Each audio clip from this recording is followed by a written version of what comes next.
ADN Podcast. ADN Podcast. Voces con contenido. Aquí comienza Tecnociencia, el podcast con Andrea Obaid. Una presentación de Sodimac, más socios que nunca. Entel Empresas, a tu partner tecnológico, elígelo bien. Y Arauco, renovables para una vida mejor. Doctor Molina, ¿hay discriminación hacia los adultos mayores? De todas maneras, Andrea. De todas maneras, y está instalada en el ideario nacional esta condición. Inicialmente teníamos una pirámide donde estaba el sexismo, el racismo y el edadismo. Gracias a los medios de comunicación, a las campañas, a todo lo que significa la publicidad, todo lo que significa el diseño, esto se cambió y cada vez hay menos racismo, sexismo, pero hay una gran base de edadismo, discriminación por edad que yo llamo viejismo. Y que lamentablemente, que si alguno de nosotros llegamos a profesar esa condición contra alguien, vamos a ser parte de esa discriminación en la medida que avanzamos en la vida. A mí me parece tan injusto que las personas mayores también fueron jóvenes, también fueron vitales y terminamos abandonándolas. Nos olvidamos cómo fueron en el pasado. ¿Por qué pasa eso? Primero que nada, hay mucho de cultura, del valor de lo desechable, de lo renovable, como una obsolescencia programada que vemos en el día a día, en nuestro celular, en todas las cosas, y lo aplicamos a tantas otras esferas de nuestra vida y no lo llevamos a la humanidad. Hemos perdido humanidad. Y bajo ese punto de vista, en este contexto, también aclarar que no pasa en todos lados esta condición, porque no existe la vejez, existen los envejeceres, en donde el envejecimiento es heterogéneo y marca un diferencial tan relevante como ser más importante a veces incluso tu código postal que tu código genético. A veces todo esto que pasa en la sociedad y la presión que hay, los prejuicios, genera como un miedo a envejecer. ¿Es así? Definitivamente. Entonces, cuando hay una instancia que te discrimina, te tratas de hacer invisible. Y si los que deberían resolver esto no ven, estamos a años luz de la solución. Por eso es importantísimo lo logrado a nivel de nuestro país al construir por lo menos la casa, pero hay que amoblarla, que es la Ley Integral por el Envejecimiento Digno, Activo y Saludable, que le pone un marco jurídico al Estado chileno por primera vez en una ley de envejecimiento en donde lo que ofrezca tendrá que ser reevaluado a 10 años y donde habrá un ente regulador que es el propio Estado. Pero hay que construir lo que son los reglamentos y que va a adornar esa casa, porque si solo tenemos la ley y no le damos sentido y espíritu, estamos perdidos. Muy bienvenidos a Tecnociencia, el podcast, nuestro espacio de conversación sobre ciencia, tecnología, salud, medio ambiente, innovación. Y hoy tenemos un tremendo invitado, el doctor Juan Carlos Molina, que es geriatra, es el director de Vitalia Finis, este centro también transdisciplinar en longevidad funcional en la Universidad Finisterra. ¿Cómo está, doctor? Qué gusto tenerlo acá. Estoy feliz y en el fondo feliz también de lo que me acaba de mencionar, porque es un cambio de paradigma donde se está hablando de economía plateada, en donde muchas veces se busca a las personas mayores. Yo este año cumplo 65 años, ya era adulto mayor en Chile a los 60, ahora seré adulto mayor en todo el mundo a partir de mis 65 años y he sido contratado por una facultad de medicina donde habitualmente a las personas mayores nos ven en la economía como grandes consumidores, potenciales consumidores donde gastemos, pero no donde aportemos. Así que doy gracias de estar construyendo una nueva visión integral, transdisciplinaria a través de la universidad, juntándome con el director de arquitectura, periodismo, odontología, nutrición, para dar una visión integral de la universidad en relación al envejecimiento. Doctor, el tema laboral en la adultez mayor es un tremendo tema. ¿Qué pasa en la sociedad? ¿Por qué ya no le dan valor a las personas que tienen más de 60 años y no se está contratando como antes? Efectivamente, eso fue una gran búsqueda de los headhunters o buscadores de talento. Se buscaba gerentes generales que fueran jóvenes, que tuvieran esta osadía. Pero esto viene de vuelta y cada vez más se está empezando a valorar la experiencia, esa pausa como para poder poner la pelota al piso y decir, vamos a decidir esta acción sin dilatar mucho, pero adecuadamente, sin impulsividad y con experiencia y con visión de futuro e incluso innovación que dan las personas mayores valorando su experiencia. Eso está cambiando, pero depende de nosotros, las personas mayores, que cambiemos esto, porque muchas veces llamamos a la señora Yoya los propios mayores. No, yo ya no estoy para esto, no, yo ya no sirvo, no, yo ya me retiré, yo ya no quiero problemas. Entonces, en esto, quizás los principales viejistas o edadistas somos las propias personas mayores, y ahí les invito a creerse el cuento y a seguir contribuyendo. Uno no existe si no deja escuela. El autoedadismo, finalmente, efectivamente, ¿no? O sea, que nos auto boicoteamos por tener más años. Efectivamente. Y ahí soy un poeta al cohete. Una cosa importante es decir, más que los años, muchas cosas del envejecimiento patológico se deben a los daños, y muchas veces esos daños se adquieren de edades tempranas de la vida. Es como la tarjeta de crédito que no te enseñaron a ocuparla y estás preocupada que estás en la quiebra el 31. No te enseñaron a ocuparla al primero del mes. Esto es el curso de vida, cuidarnos desde el principio. Y es por esto que la salud y la integración parte en la educación cívica, el respeto, el valor, pero también cuidar la salud. Nuestro mayor potencial y nuestra mayor riqueza en esta segunda mitad de la vida será tener salud. Doctor, y para tener salud, ¿de qué depende? Porque vemos personas que llegan a los 80 años en perfecto estado físico y cognitivo, y hay otras personas que tienen enfermedades neurodegenerativas o que están muy deterioradas. ¿Es genético? ¿Es ambiental? ¿Es cómo nos cuidamos en edades anteriores? Definitivamente los cuidados influyen muchísimo. Te hice una ironía que era más importante tener un código postal que un código genético, y incluso en nuestro país, depende de donde hayas nacido, puedes tener 9 años más de sobrevida. Entonces, el gran problema en estos momentos es que esos años ganados de vida no sean años de discapacidad. Y en ese contexto tenemos que alejarnos e invertir en salud, y ahí va de la mano de la educación, y hay cosas que no nos pueden dar lo mismo, y tenemos que tener acciones directas donde hay que recuperar desde el punto de vista médico el chamanismo para atacar el tabaquismo, alcoholismo, sedentarismo y desde hoy el edadismo. Entonces hay que invertir en educación, en ejercicio, en nutrición, en crear relaciones sociales, en cultivar algo. Somos neuronas en espejo, somos como un computador con wifi, nos conecta al mundo, pero si perdemos ese wifi, la conexión, nos degradamos a máquina de escribir. El envejecimiento se ve como un problema, pero puede ser una súper buena solución a tener una excelente calidad de vida. ¿Cuáles son las claves para envejecer bien?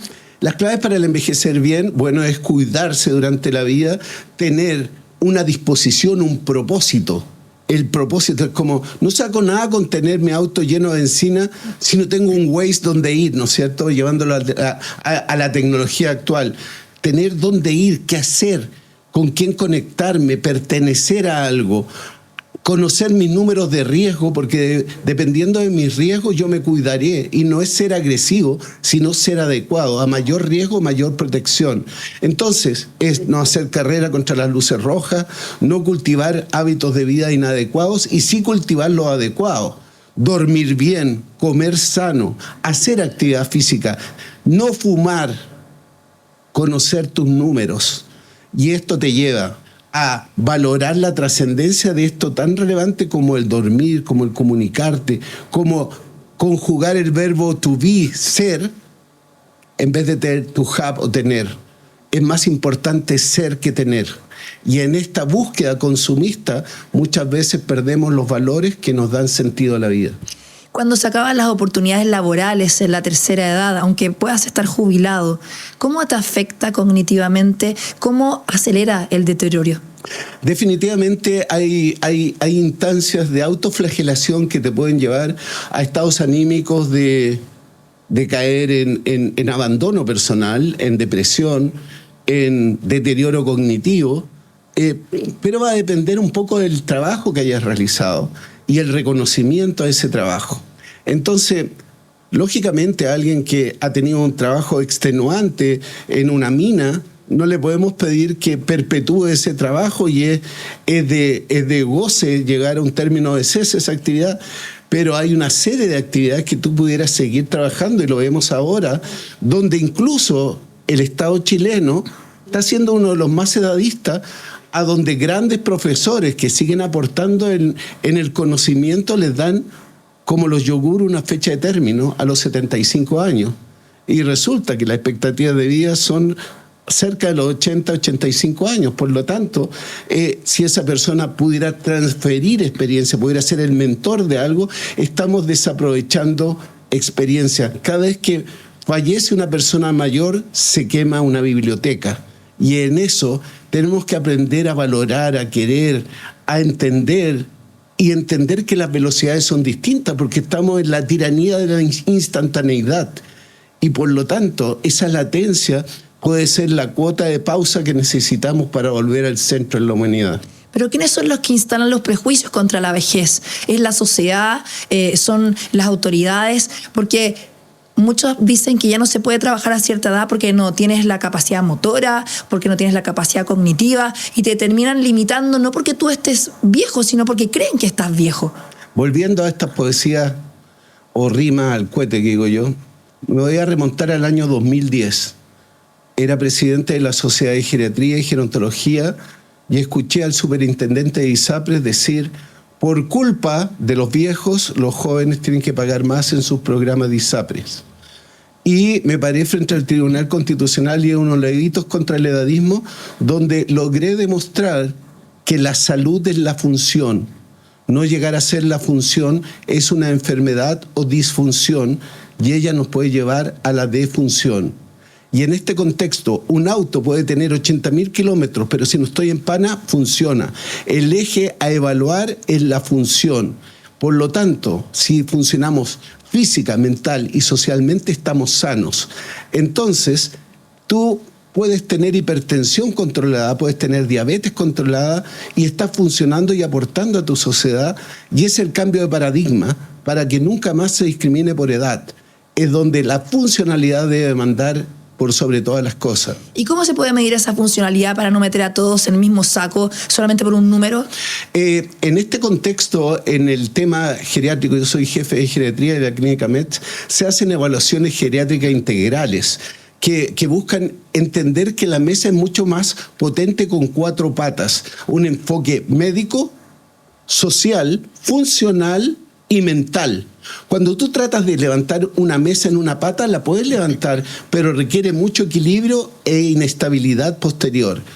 Por lo tanto, en este contexto, cuando tú logras entender que tu artrosis demostrada por una radiografía es distinta si vives en un 4º piso que en un 1er piso, y es distinta si vives en un 4º piso con ascensor que sin ascensor, y es distinta si eres dueño o arrendatario en ese departamento en el 4º piso. Por lo tanto, la evaluación y los cuidados deben hacerse como un traje desastre para evitar desastre, y no meter el zapato de la hermana de la Cenicienta en el zapato de la Cenicienta. No se deben tratar enfermedades, se deben tratar personas que tienen alguna enfermedad. Y eso es relevante, y es donde el sistema ha sido anacrónico en nuestro país, en donde incluso las universidades hemos respondido tarde a los cambios demográficos. Nuestro país ha sido señero en América Latina por tener un programa materno-infantil y política adecuada a eso, donde los que deciden son salubristas, obstetras y o pediatras de acuerdo a eso. Pero ahora no existen salubristas especialistas en envejecimiento, y tenemos inauguraciones de hospitales con tremendo servicio de pediatría sin un servicio de geriatría, y resulta que estamos decreciendo como país. Cada vez tenemos menor natalidad y estamos en vez de ser 2 o más por pareja, estamos teniendo 0.9 chilenos por pareja. Por lo tanto, nuestro número de chilenos decrecerá en el corto y mediano plazo.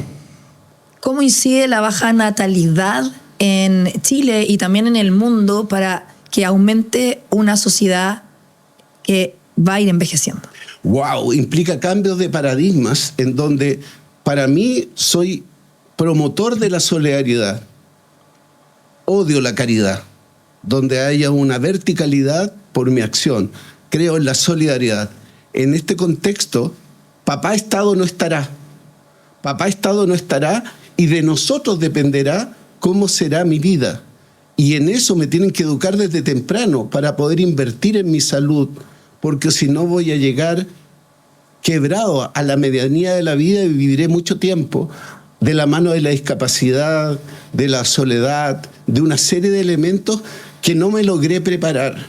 Y de esa preparación, así como la cigarra y la hormiga, tenías que prepararte antes cuando viene el invierno. Y en esto significa adecuar en un enfoque transdisciplinar, donde incluso en el jardín infantil a los niños se les empiece a valorar a las personas mayores y a valorar su salud y tener un ministerio de salud y no un ministerio de enfermedad. Bueno, y ahora son los 50 los nuevos 30, y yo creo que también ha ido cambiando un poco esa mentalidad. Antes las personas de 50 años se veían como los abuelitos y yo voy a cumplir 50. No.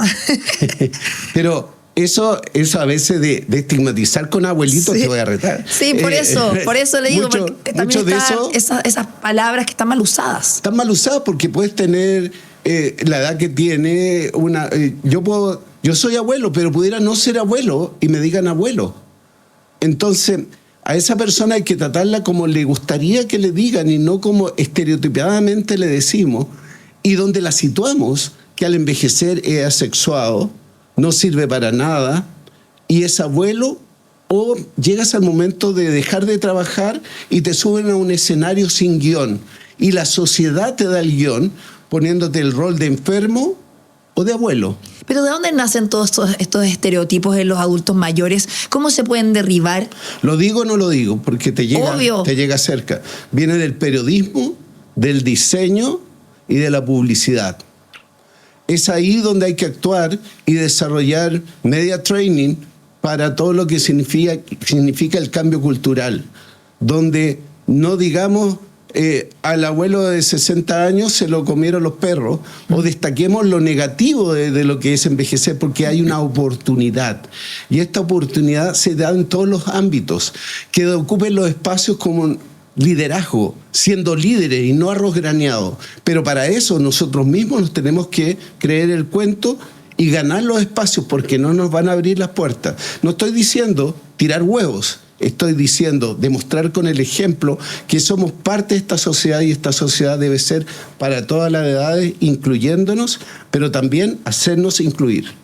Doctor, ¿qué pasa también con estas imágenes que vemos de personas que son famosas, artistas que tienen 70, 80 años, que se siguen vistiendo como jóvenes y que son criticadas por eso? ¿Qué prejuicios hay al respecto? ¿Hay que quizás vestirse o estar de acuerdo a nuestra edad? ¿O hay que ser como uno es nomás, manteniendo la juventud por dentro, aunque no sea tanto por fuera? Estoy totalmente de acuerdo. Tú tienes que hacer, y el eje del envejecimiento saludable, hacer las cosas que para ti son importantes. Tenemos que olvidarnos del qué dirán. Tienes que vivir las cosas de acuerdo a lo que tú consideras que es importante y no lo que la sociedad te impone. Y en esto cada uno hará sus cosas a su manera. No hay un tipo, por eso te decía, hay envejecer y no vejez. Doctor, ¿cómo influyen las redes sociales en los adultos mayores? Y le pregunto porque muchas personas se acompañan de ellas en la soledad. Tenemos dos tipos, las redes sociales digitales y las redes sociales, el apoyo, el recibir el vecino, que a veces te puede llevar hasta un plato de comida cuando no te pudiste levantar. Esas redes sociales y las otras también te conectan, te abren al mundo, pero también te pueden generar un estado de de hiperalerta, de dependencia, pero también de inflamación de tus amígdalas cerebrales, un estado de disnea suspirosa, miedo a salir, de desconfiar, empezar a caer en falsas noticias que pueden llevarte a tomar malas decisiones, incluso en tu cuidado. Por ejemplo, movimientos antivacunas que hacen que muchas personas mayores muchas veces deciden el cuidador por ellos, pero también las personas mayores en TikTok están diciéndome argumentos que no son científicos, en donde no pueden discriminar lo que es verdad o no. Y hago un alcance gracias a tu tremenda popularidad. Por ejemplo, en Facebook, con inteligencia artificial, con un gran animador señero en Chile, aparezco vendiendo un fármaco que yo no soy el que está hablando ahí, que vende un fármaco que elimina el uso de audífonos. La gente ocupa audífonos, se toma este fármaco y empieza a oír. ¿Lo clonaron? Efectivamente, me clonaron y ocuparon inteligencia artificial haciendo una estafa por Facebook, y en el fondo eso recibe y apuntan a Facebook, apuntan a las personas mayores. Entonces hay una gran oportunidad de abrir horizontes, pero también de dirigir hacia un abismo si no hay un cierto recato en lo que es la alfabetización digital, y en donde muchas de las respuestas del Estado chileno venían de aspecto digital, y un derecho de las personas mayores es tener derecho a la educación durante todo el curso de vida. Entonces hay un desfase en la alfabetización digital, las respuestas digitales, entonces no se junta la sed con el agua. ¿Por qué? Porque muchas veces decidimos mirándonos el ombligo, y eso es malo. Tenemos que decidir e incluir a todas las edades. Doctor, ¿cómo podemos enfrentar la desinformación que hay en redes sociales en los adultos mayores que son grandes consumidores de la tecnología? Bueno, ahí promover cuando hayan gente que esté dando información cierta, basada en la evidencia, que no se base en la cucoterapia o el miedo, y que en el fondo uno pueda verificar las fuentes de donde nace eso.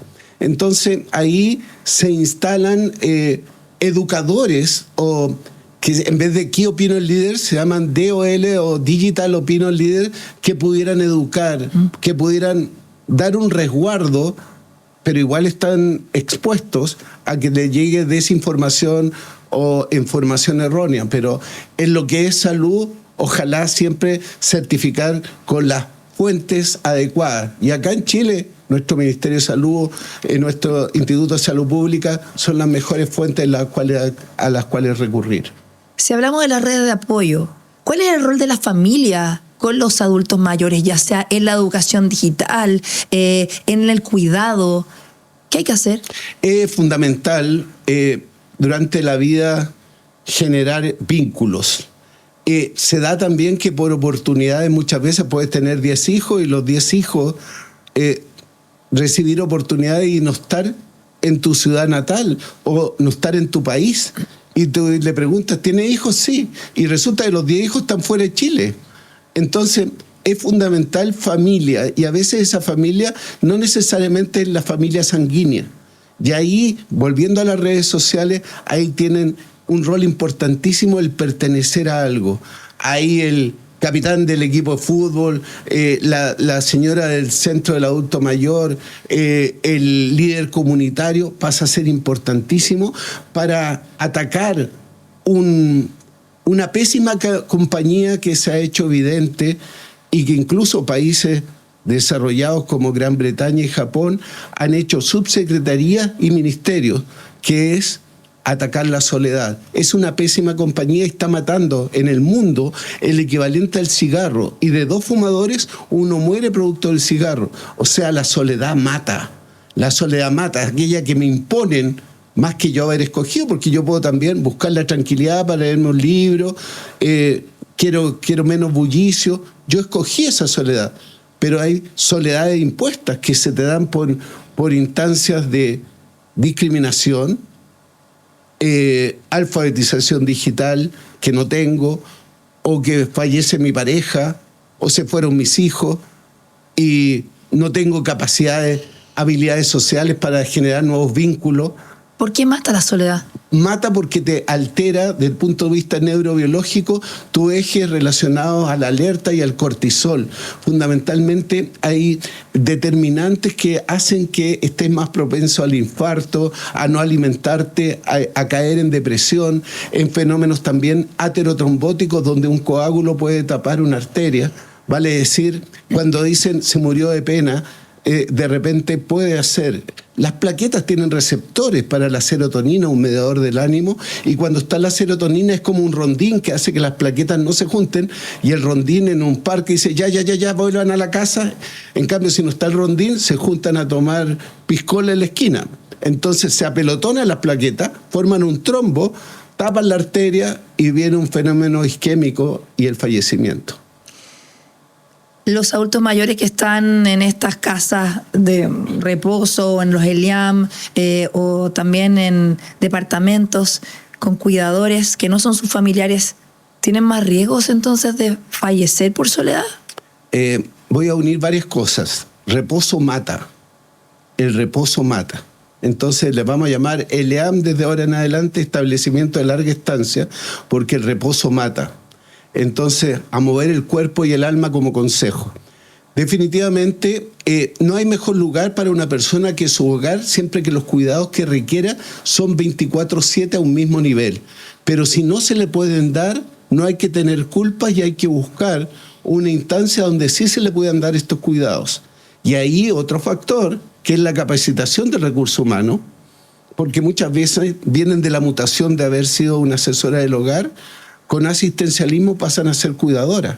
Entonces, eso hay que mejorarlo, hay que perfilar, por Chile Valora, todo lo que significa el cuidador y la vocación. Y de repente el estrés de no saber cuidar puede aumentar tu estrés y puedes maltratar a la persona. Entonces, eso... Ese punto quería preguntarle. Maltrato y abuso puede darse como instancia. También en esto de deshacerme del problema desde otro punto de vista, porque son distintas situaciones que convergen a una misma instancia. Puede que ese lazo de conexión con mi familia se perdió. Entonces, se dan distintas situaciones y hay gente que revive en un ELEAM. Entonces, van a depender del factor... si tú como una plantita, si la trasplantas con las raíces enteras y no con las raíces rotas, se puede adaptar donde la trasplantaste. Si la trasplantas después de un incendio, después de desnutrición, de una fractura de cadera o de un maltrato, llegaste tarde. Hay que tener, y es donde el tema geriátrico y gerontológico es importantísimo, una medicina predictiva y ser consecuente con esa predicción de lo que va a ocurrir. Y por eso es importantísimo determinar la funcionalidad y la fragilidad con anticipación y no actuar frente a la secuela o la secuelología. ¿Aumenta el maltrato y el abuso hacia los adultos mayores por la edad, quizás por sus discapacidades físicas o cognitivas?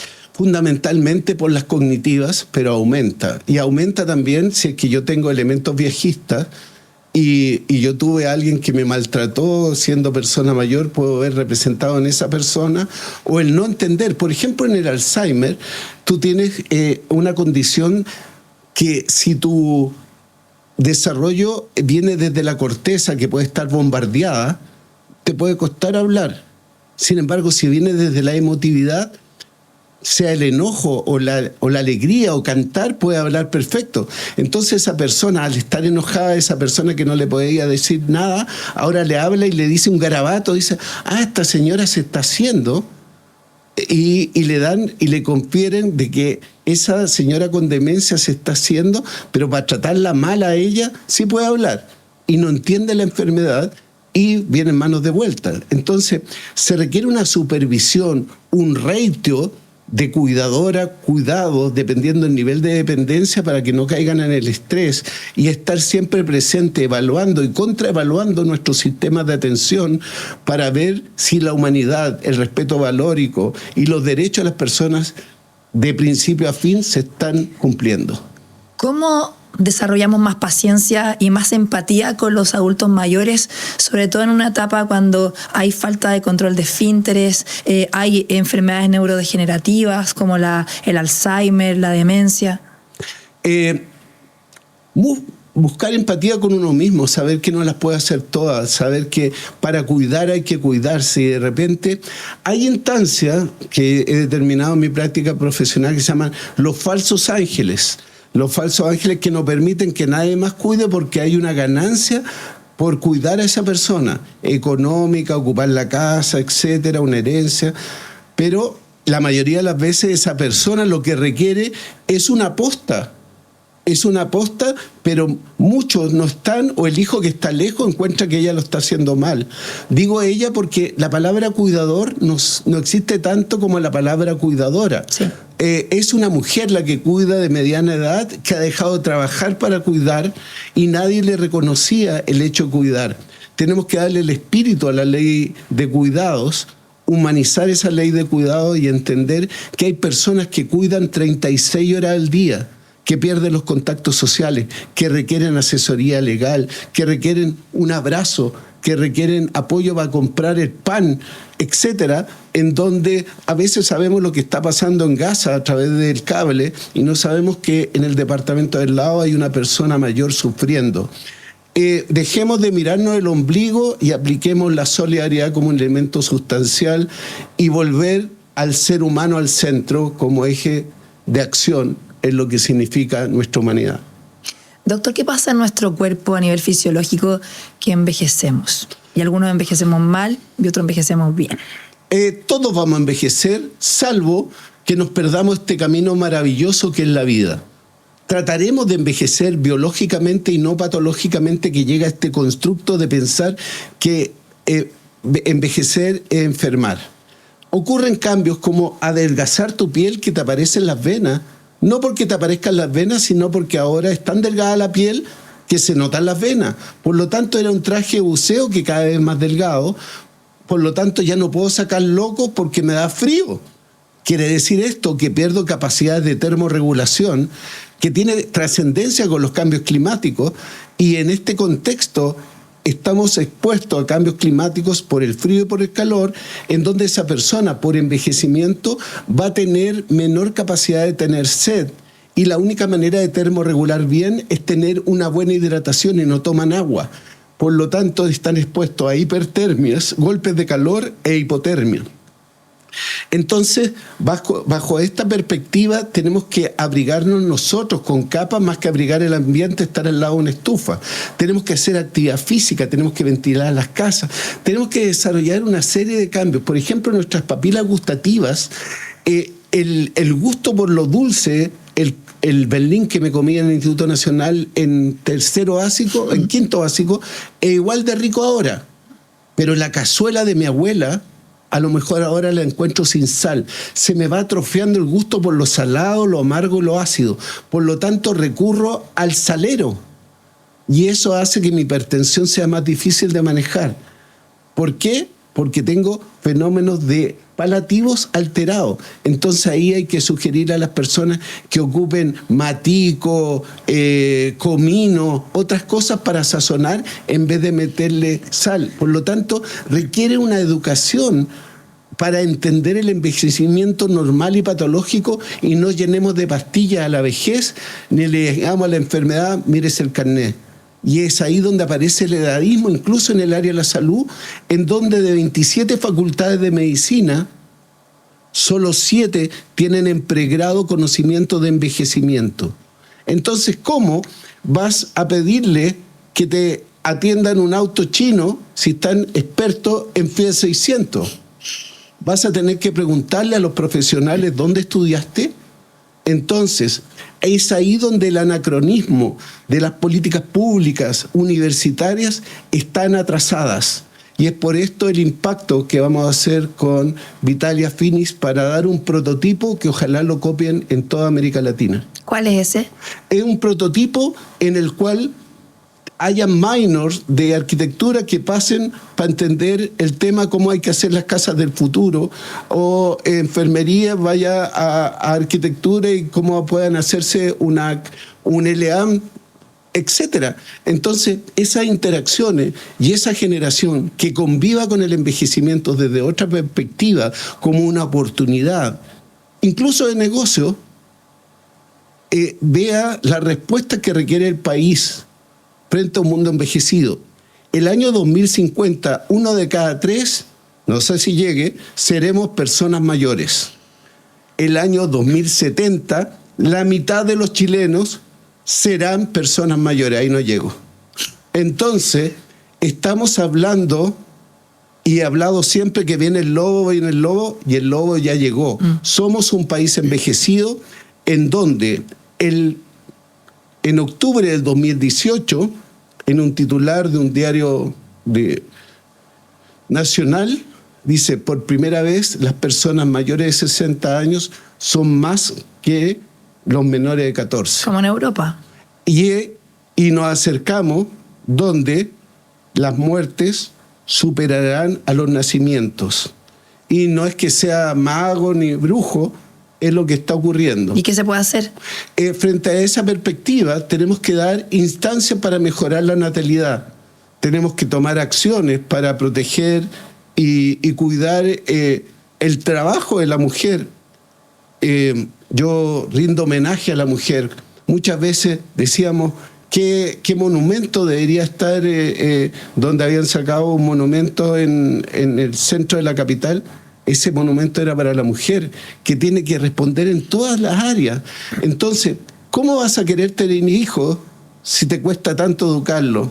Necesitas a las cunas, necesitas que te reconozcan el trabajo. Al mismo trabajo le pagan menos, viven más y la jubilan antes. Falta red de apoyo en todo el sistema. Entonces, bajo esa perspectiva, tenemos como nación que cuidar nuestra identidad como país. Vamos a decrecer y tenemos que crecer en humanidad, en apoyo, en solidaridad y en adaptarnos a los cambios. Y el chileno le cuesta adaptarse a los cambios.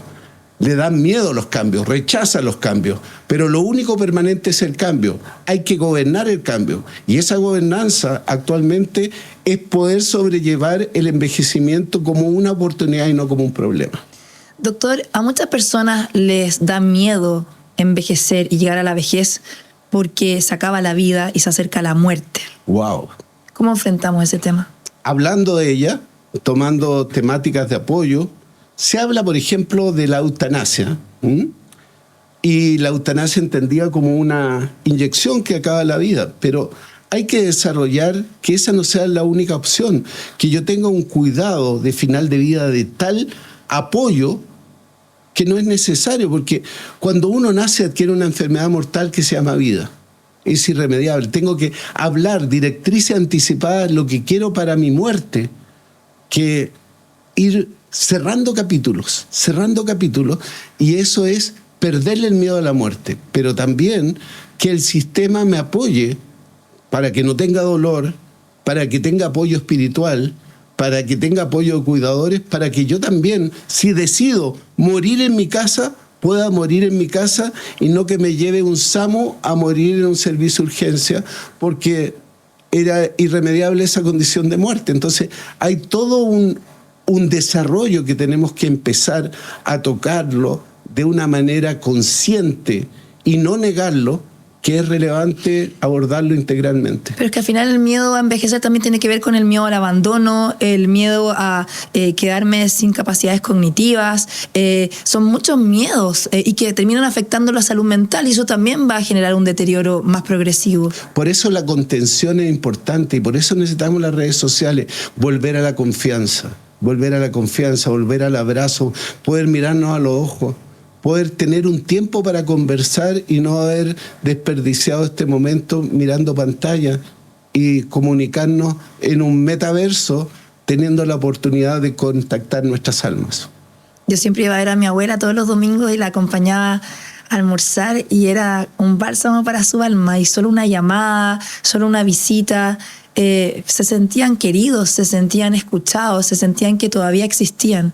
Yo creo que ahí es donde tenemos que también hacer muchas cosas. Más allá de ser cuidadores, es como ser personas, familia. te contaré que yo ya encontré mi propósito y a veces en la búsqueda del propósito es importante como un eje de yo voy a ser Sherpa. No literal, sino que voy a ayudarle a la gente a que suba a su cima. Voy a ser un catalizador de oportunidades. Qué lindo, ¿cómo? Poniéndome al servicio de esa persona para que esa persona cumpla su sueño. Además que yo creo que después de los 50 años uno está mucho más maduro, entiende más la vida, en qué se equivocó, lo que quiere mejorar, las oportunidades que uno tiene. Vienen enfermedades, a veces tenemos poco tiempo para disfrutar con quienes no lo hicimos o las cosas que nos quedaron pendientes. Ahí el tema, el manejo de las culpas, es súper importante el manejo de las culpas, el arrepentimiento. La vida es ahora. Aprender a vivir el día como si fuera el último día. No te guardes decirle a esa persona que tú quieres, te quiero. No te guardes las cosas. Hablar sobre la muerte, no postergarlo. O sea, porque al final, todas las cosas, hablar del amor, hablar de los sueños, hablar, comunicarnos, es crucial. ¿Qué es lo que más le emociona, le impacta de lo que le dicen sus pacientes? Son diversas situaciones, como ayer, por ejemplo, vi a un paciente que falleció su señora después de 64 años de matrimonio. Y yo, en vez de aplicar la creología del Diostor, porque uno puede creer que tiene fiebre y le pone la mano, entonces preferible ponerle un termómetro porque es más objetivo. Le hice un test que lo hace cualquier profesional y va a llegar al mismo resultado. Y no lo que yo creo. Mira, yo creo que está depresivo. Y él no estaba depresivo, pero había perdido el sentido de vida. Entonces, yo le decía metafóricamente, el momento más oscuro de la noche es justo antes del amanecer, pero cuando amanezca abre los ojos. Porque uno, en el caso de esa persona en particular, el viudo fallece, la viuda sobrevive. La mujer embellece, luego envejece, y el hombre que fallece, la vejez tiene cara de mujer. Entonces, bajo estos prejuicios que te estoy dando, impacta la vitalidad de una persona que llegó con 96 años después y me dio cátedra de las noticias y la opinión del mundo. Entonces, es tan diverso, es tan gratificante escuchar a estas personas mayores que en la tarde, hablando con mis compañeros de la clínica, dije, oye, podríamos poner acá una campana, porque tengo una paciente de 100 años que viene, y podríamos hacer tocar esa campana, que se sienta orgullosa y no con vergüenza de tener 100 años. ¿Y cómo podemos llegar hasta los 100 años? Llegar bien a los 100. Sí. Llegar bien a los 100. Bueno, influye tu genética, un 25%, pero un 75% depende de tu ambiente. Y ese ambiente tenemos que hacer que no haya polución. El ecposoma, a lo que estoy expuesto, si me faltan áreas verdes, voy a estar más expuesto que si vivo rodeado de áreas verdes. Tenemos que lograr urbanismo, ciudades para la gente y no para los autos. Y ahí es un mensaje en la inmobiliaria. De repente tenemos yetos y cosas así verticales porque queremos vender nomás. Hay que adecuar, y con el microclima, hay que adecuar todo en esta revolución del bienestar. ¿Y la medicina va a ayudar a que vivamos más? Definitivamente sí, pero en este contexto, los grandes avances en la medicina, volviendo hacia atrás para lanzarnos al futuro, tienen que ver con el agua potable y las vacunas. Y resulta que ahora, a través de los avances tecnológicos, estamos rechazando las vacunas y está apareciendo el sarampión. Entonces, toda una vida estamos buscando soluciones, las tenemos y las desechamos. El inconformismo humano es increíble. Entonces, la única manera es educación y convicción. Y bajo esa perspectiva, Angelina Jolie nos dio origen a un nuevo tipo de pacientes que se llaman provivers o provivientes. Ella llegó no solo a la preventiva, estamos en la predictiva, llegó a la medicina personalizada y codificó su material genético, que ya no cuesta cientos de miles de dólares, cuesta miles de dólares nomás, y tú por la genómica puedes saber lo que te puede ocurrir, y era BRCA positivo, y se hizo una mastectomía profiláctica y cambió la historia. Cáncer de mama, sí. Sí. Y cambió la historia suya, pero también de la humanidad. Entonces viene conocer tu genoma, pero también tienes que influir en tu ambiente. Pero no todos pueden tener acceso a eso. Pero cada vez es más asequible. Doctor, ya para ir terminando, porque esta conversación está tan entretenida, ¿cómo es el sexo en la tercera edad? ¿Puede ser un aliado para envejecer mejor? En la normalidad es totalmente presente, satisfactorio, pero lamentablemente uno de los dos o no está o está discapacitado. Por lo tanto, tenemos que llegar bien para tener y hacer el sexo bien. Entonces, bajo esta perspectiva, entender que la sexualidad es mucho más que la genitalidad. Y desde el punto de vista de instancias, de repente mis hijos pueden influir en mi sexualidad futura. ¿Cómo? Pueden decirme, papá, quiero que te venga a vivir conmigo y no tengo un espacio para estar con mi señora. O ¿sabes que ya ustedes no se pueden cuidar? Se van a tener que ir a un ELEAM y resulta que en el ELEAM no tengo un espacio privado. El techo erótico. Falta el techo erótico. También la sociedad, si yo manifiesto una atracción, soy un viejo verde. Totalmente. O una viuda fresca. Entonces, nos hace llevar a la transdisciplinariedad de los enfoques biopsicosociales y no es solo tener una mejor irrigación de mis órganos genitales. Es algo mucho más profundo. Y el envejecimiento en sí no es solo biomolecular, es el envejecimiento social, cultural, que tenemos que desarrollar, aprender y conllevar de la mejor forma para que estos años ganados valgan la pena y no sea el fracaso del éxito o el éxito del fracaso. Doctor Juan Carlos Molina, de verdad, tan interesante esta conversación. Yo creo que se da poco espacio para conversar sobre los adultos mayores, sus necesidades, cómo tenemos que cambiar como sociedad, cómo tenemos que ser más humanos, más empáticos, las políticas públicas que tienen que ir mejorando. De verdad, gracias por ser un Sherpa y ser un movilizador de estos temas que se necesitan visibilizar. Encantado. Y felicitarte y sigue con esto, con la convicción del mar con la roca para transformarla en arena. De todas maneras, gracias por estar acá, gracias a ustedes por escucharnos, vernos en Tecnociencia, el podcast. Recuerden que estamos en YouTube, en Spotify, en todas las plataformas digitales de ADN, las mías, @Andrea Obaid. Si tienen temas que quieran también proponer, ya lo saben, nos pueden contactar por las redes sociales y nos vemos en una próxima semana. Que estén bien, gracias. Chao. Esto fue Tecnociencia, el podcast con Andrea Obaid. Tecnociencia fue una presentación de Sodimac. Más socios que nunca en Teleempresas. A tu partner tecnológico. Elígelo bien. Y Arauco. Renovables para una vida mejor.